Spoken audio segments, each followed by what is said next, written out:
बेरमपुर मध्य प्रदेश की वादियों में बसा एक खूबसूरत गांव। लेकिन इस गांव में छिपे थे कुछ ऐसे भयानक रहस्य जिन्होंने उस सदी में निवास करने वाले साहसी लोगों के दिल में भी एक खौफ पैदा कर रखा था।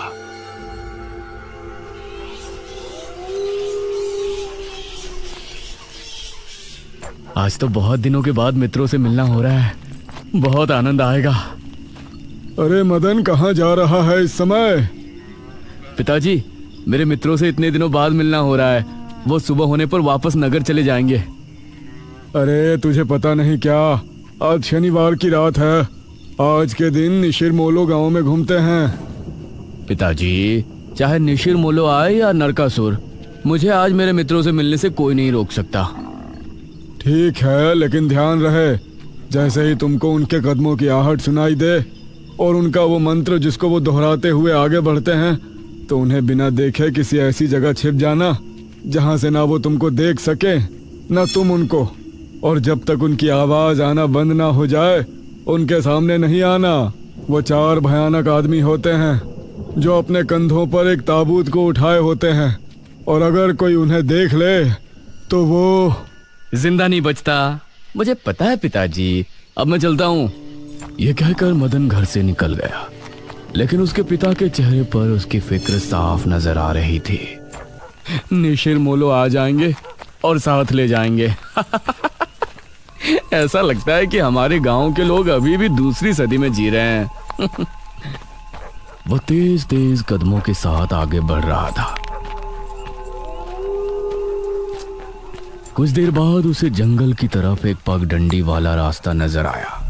यहां से जाऊंगा तो जल्दी पहुंच जाऊंगा, यहीं से आगे बढ़ता हूं। बिना ज्यादा सोचे वो जंगल के अंदर बने उस पगडंडी वाले रास्ते पर आगे बढ़ गया।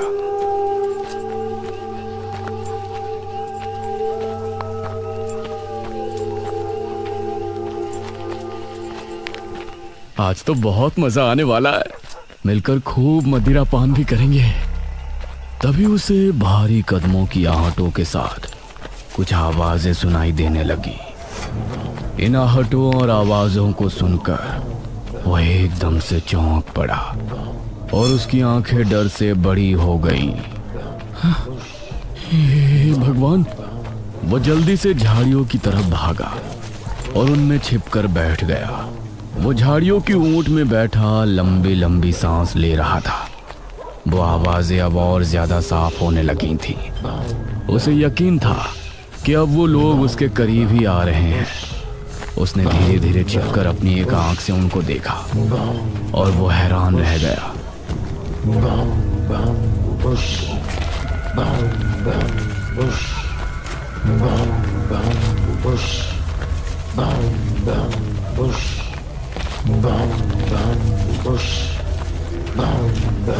हे भगवान, मैंने इन्हें देख लिया। हाँ।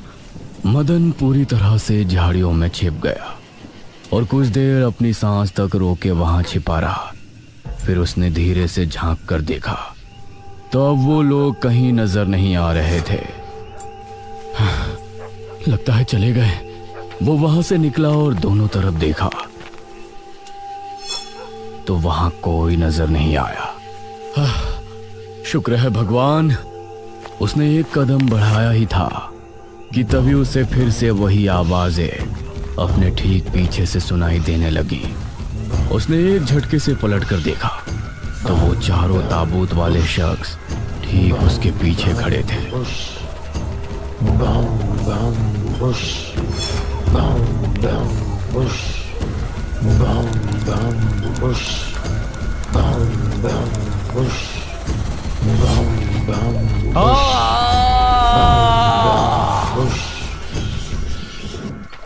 इस तरफ जब देर रात भी मदन वापस नहीं लौटा तो उसके पिता को उसकी चिंता होने लगी।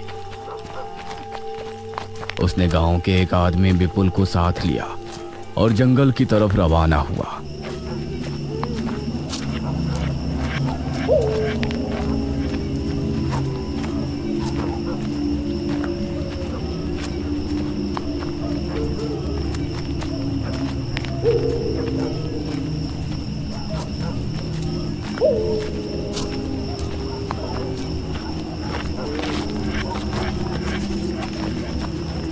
काफी देर बाद एक बरगद के पेड़ के पास जाकर उनके कदम रुक गए और आंखें खौफ से फट पड़ी। उन्होंने मदन को रहस्यमयी परिस्थिति में पाया। उसके चेहरे पर डर और आंखों में खौफ ऐसा नजर आ रहा था कि जैसे उसने हादसे से पहले बहुत ही भयानक मंजर देखा हो। मदन! 400 साल बाद अंधेरा जंगल, सुनसान रास्ता, चारों तरफ सिर्फ पेड़ पौधे और कोहरा। मेघना उनके बीच अकेली खड़ी थी। कोई है? क्या यहाँ कोई है? उसने कुछ कदम आगे बढ़ाए। उसके सवाल का कोई जवाब तो उसे नहीं मिला, लेकिन कुछ टपकने की टप टप की आवाज अब उसे बराबर आ रही थी। मैं यहाँ क्या कर रही हूँ? कौन लाया है मुझे यहाँ पर? वो खुद को वहां पाकर बहुत परेशान थी। तभी उसने देखा कि कोई चीज उड़ती हुई उसी की तरफ आ रही है। वो उसे हैरानी से देखने लगी। पास आने पर पता चला कि वो कोई विशालकाय भयानक पक्षी था। बचाओ! मेघना उससे बुरी तरह से डरकर भागने लगी और वो उसका पीछा कर रहा था। मेघना ने उसे पीछे पलटकर देखा तो वो उसको पकड़ने ही वाला था, लेकिन तभी मेघना एक पेड़ से टकराई। उसने देखा कि उस पेड़ से हरे रंग का पानी टपक कर नीचे गिर रहा था। मेघना उस हरे पानी को गौर से देख रही थी। तभी अरे ओ मेघना, उठ जा यार, कब तक सोएगी? मेघना आंखें मलते हुए नींद से जागी। उसने देखा कि सुबह के 9 बज चुके थे। ओह शिट, हम तो लेट हो गए। तूने मुझे उठाया क्यों नहीं? मेघना अपनी एक पार्टनर इशिता के साथ दिल्ली में रह रही थी, जहां वो एक लैब में काम किया करती थी। दोनों ने साथ नाश्ता किया और फिर तैयार होकर अपनी लैब के लिए निकल गई।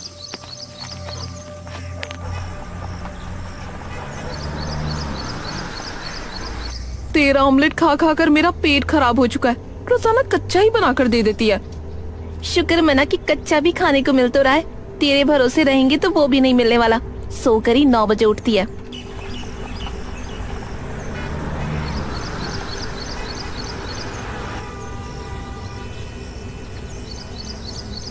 ये दोनों लैब में पहुंची और वहां जाते ही इशिता के पास प्रोफेसर जयदेव की कॉल आई। तुम दोनों ने इस बार बहुत समय ले लिया है। जो एंटीडोट बनाने का काम तुमको दिया था वो पूरा करोगे या नहीं? प्रोफेसर साहब, बस ये समझ लीजिए कि काम होने ही वाला है। आप हमें 3 दिन का समय और दीजिए। ये कहकर उसने कॉल काट दिया। तो इतने दिनों से प्रोफेसर को घुमा रही है। आखिर तू ये एंटीडोट तैयार करेगी कैसे? ये सुनकर इशिता ने एक किताब निकाली।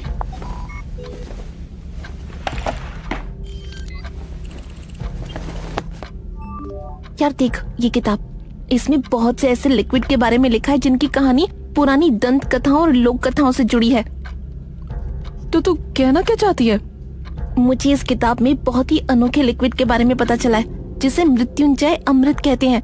हम उस लिक्विड का टेस्ट करेंगे और अगर वो हमारे काम का निकला तो उसे यूज भी कर सकते हैं। मृत्युंजय अमृत? देख, मैं तेरे साथ कहीं नहीं जाने वाली हूँ। ये सब बातें बकवास होती हैं।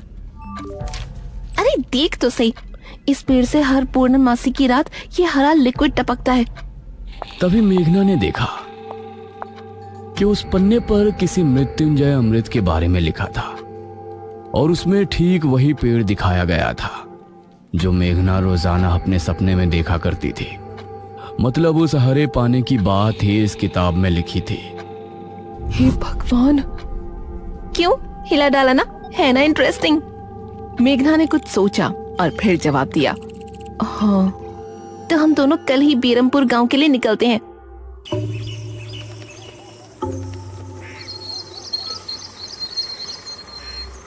ये दोनों अगली सुबह ही बस से बेरमपुर के लिए निकल गई।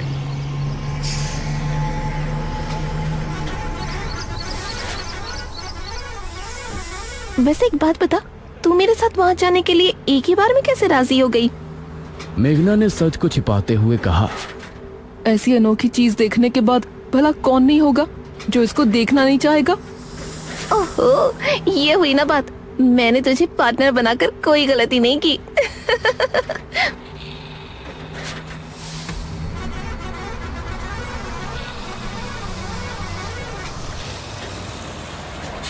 ये दोनों 5 घंटे के सफर के बाद एक जगह उतरी।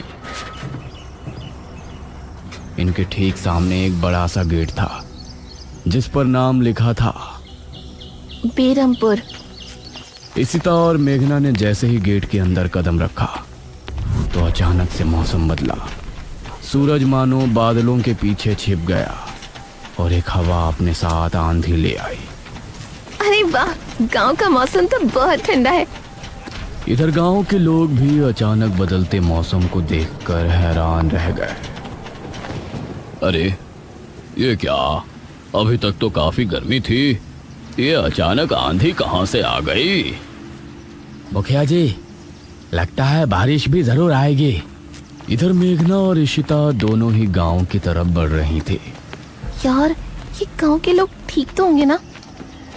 गांव के लोग तो ठीक ही होते हैं, अजीब तो हम शहर वाले होते हैं। ये बात तो तूने बिल्कुल पते की कही। इशिता और मेघना दोनों गांव के चौक पर पहुंची। वहां एक कुआं भी था और वहीं मुखिया भी 2 आदमियों के साथ खड़ा था। अरे बच्चियों, तुम दोनों कौन हो? अब नमस्ते जी, मेरा नाम इशिता है और ये है मेरी दोस्त मेघना। अच्छा बेटा, वैसे हमारे गांव में किस वजह से आना हुआ? वो असल में वो अंकल, हम लोगों को अपनी स्टडी के लिए 5 गांवों के बारे में लिखना है, इसलिए हम लोग यहाँ आए हैं।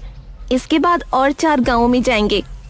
ओह अच्छा, फिर तो ठीक है बच्चों, हम तुम्हारी जितनी हो सके उतनी मदद करेंगे। जी अंकल, क्या हमें यहाँ कुछ दिन के लिए रहने के लिए कोई घर मिलेगा किराए पर?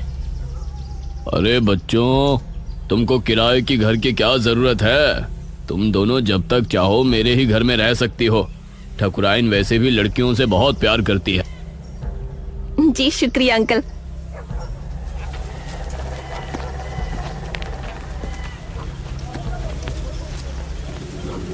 मुखिया इशिता और मेघना को अपने घर ले आया। तभी घर के मंदिर में जल रहा दीपक बुझ गया। अजी सुनती हो ठकुराइन? जी आई। ठकुराइन कमरे से बाहर आई। नमस्ते आंटी। नमस्ते बेटा। ओ जी, ये प्यारी प्यारी बच्चियां कौन है? ये दोनों शहर से अपनी पढ़ाई के सिलसिले में आई हैं। हमारे गांव के बारे में लिखना चाहती हैं। वो क्या होता है रे, वो रिसर्च करने आई हैं। तभी वहां पर एक और लड़का आया। क्या कहा? हमारे गांव पर रिसर्च? इशिता और मेघना ने उसे देखा। भला हमारे बेवकूफ गांव में आपको क्या मिल सकता है? ये सुनकर इशिता और मेघना हैरान रह गई। चुप करो अनुज, ऐसे कोई अपने गांव में बोलता है क्या? ये मेरा बेटा है अनुज। अनुज ने मेघा और इशिता की ओर देखा और उन्हें हाथ जोड़कर नमस्ते किया। नमस्ते। बेटा अनुज, जरा इन दोनों को वो खाली कमरा दिखा दो जो तुम्हारे कमरे के बराबर में है। ठीक है पिताजी। आओ देवियों। देवियों? अनुज कॉरिडोर से होते हुए उनको कमरा दिखाने ले जाने लगा। इसी समय गांव के मंदिर में बैठा पुजारी भगवान की आरती कर रहा था। तभी अचानक से दिया बुझ गया। ये संकेत तो ठीक नजर नहीं आ रहे। हे प्रभु, रक्षा करना। वैसे आप लोगों को रिसर्च करने के लिए यही गांव मिला था? अरे हम लोगों को 5 गांवों के बारे में लिखना है, तो इसीलिए जो भी गांव पास दिखा चले आए। इसके बाद और किसी गांव में जाएंगे। अच्छा, वैसे यहाँ कुछ ऐसा है जो कि रहस्यमय या ऐतिहासिक हो? हाँ है ना, एक राजमहल। राजमहल यहाँ? हाँ, 400 साल पहले जो यहाँ के राजा हुआ करते थे, उनका महल। वैसे अनुज, क्या तुम हमें उस महल में लेकर चलोगे? हाँ, तुम लोग जाना चाहोगी तो जरूर। तो ठीक है, रात को जब सब सो जाएंगे तो हमें वहाँ ले चलना। यह सुनकर मेघना इशिता को हैरानी से देखने लगी। रात के समय तुम लोग मजाक तो नहीं कर रहे? नहीं, हम तो चलने को तैयार हैं। तुम्हें डर लग रहा है तो बताओ। मेरा गांव है ये, मुझे क्यों डर लगेगा? ठीक है, ले चलूंगा, लेकिन पिताजी को और माँ को पता नहीं चलना चाहिए। ग्रेट। तो बताओ किस टाइम आ रहे हो? 12 बजे तक पिताजी और माँ दोनों सो जाएंगे। मैं उसी समय तुम लोगों को ले आऊंगा। हाँ सही है। ये कहकर अनुज ने उन्हें कमरे में छोड़ा और वहां से चला गया। ये क्या? हम तो उस मृत्युंजय अमृत के बारे में पता करने आए थे ना। अब हम ये राजमहल क्यों जा रहे हैं? अरे उसको सीधा पूछते तो उसे शक हो जाता ना। आज हम राजमहल चलते हैं और फिर कल उसे जंगल जाने को कहेंगे और वहाँ जाकर बातों ही बातों में उसे मृत्युंजय अमृत के बारे में पूछेंगे। ये सही है। इस तरफ गांव के लोग मौसम के बदलती ठंड से बहुत हैरान थे। पुजारी बार बार आसमान की तरफ देख रहा था, जहां उसे काला अंधेरा इधर उधर घूमता हुआ नजर आ रहा था। करीब 12 बजे जब मुखिया और उसकी पत्नी गहरी नींद में थे तो अनुज कमरे से निकला। अरे लगता है आ गया। इशिता ने उठकर दरवाजा खोला। हाय अनुज। तुम लोग तैयार हो? हाँ चलो, हम तो रेडी हैं। तो चलो। अनुज इनको लेकर घर से निकला और इन्होंने 2 गलियां पार कर ली थी। उफ, तुम्हारे गांव में हवा इतनी ही ज्यादा चलती है क्या? रोज तो नहीं चलती, लेकिन शहर की 2 लड़कियों के साथ लगता है उनके शहर का प्रदूषण भी आंधी के रूप में साथ आ गया। कुछ देर चलने के बाद ये तीनों एक बड़े से राजमहल के सामने खड़े थे, जिसे देखकर मेघना को कुछ याद आने लगा। ऐसा लगता है कि इस राजमहल को मैंने पहले कहीं देखा है। ये है राजमहल, राजा सूरजभान का। वाकई में काफी आलीशान है। यह कहते हुए इशिता ने अपने कैमरे में उसकी एक फोटो ली। हमें खिड़की से अंदर जाना पड़ेगा, इसका दरवाजा सालों से जाम है। ये तीनों एक खिड़की के रास्ते राजमहल में पहुंचे और वहां की हर एक चीज मेघना को जानी पहचानी लग रही थी। इस तरफ गांव में आंधी का बहाव बढ़ने लगा था। सभी अपने अपने घरों में आराम से सो रहे थे।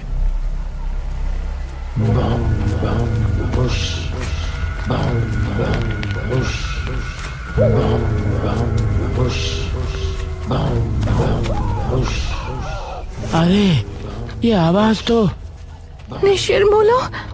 गांव के सभी लोगों के दिलों में खौफ उतर आया। उसी समय मुखिया के कमरे में गांव का पुजारी हड़बड़ाता हुआ पहुंचा। मुखिया जी उठिए। मुखिया चौंकता हुआ नींद से जागा।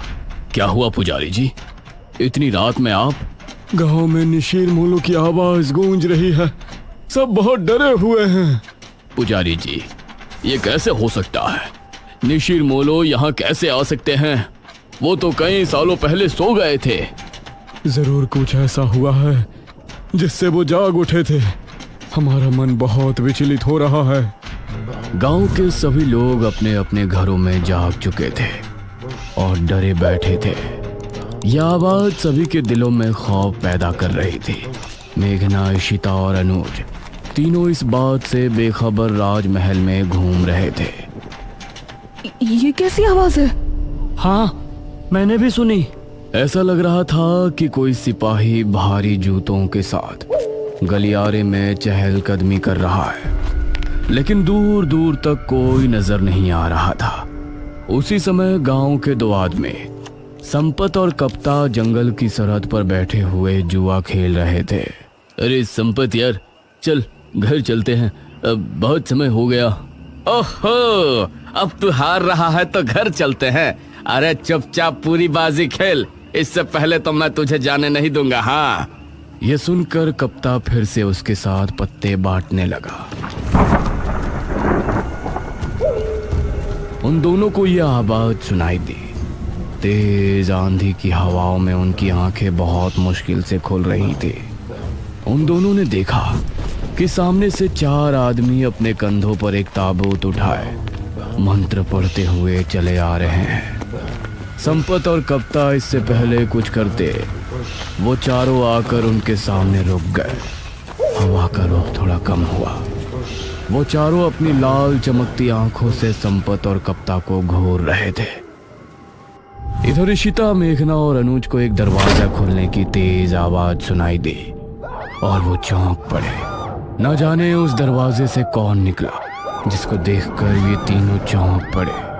वहीं संपत और कप्ता के सामने खड़े वो चारों शख्स जो कि निशूर मोलो थे।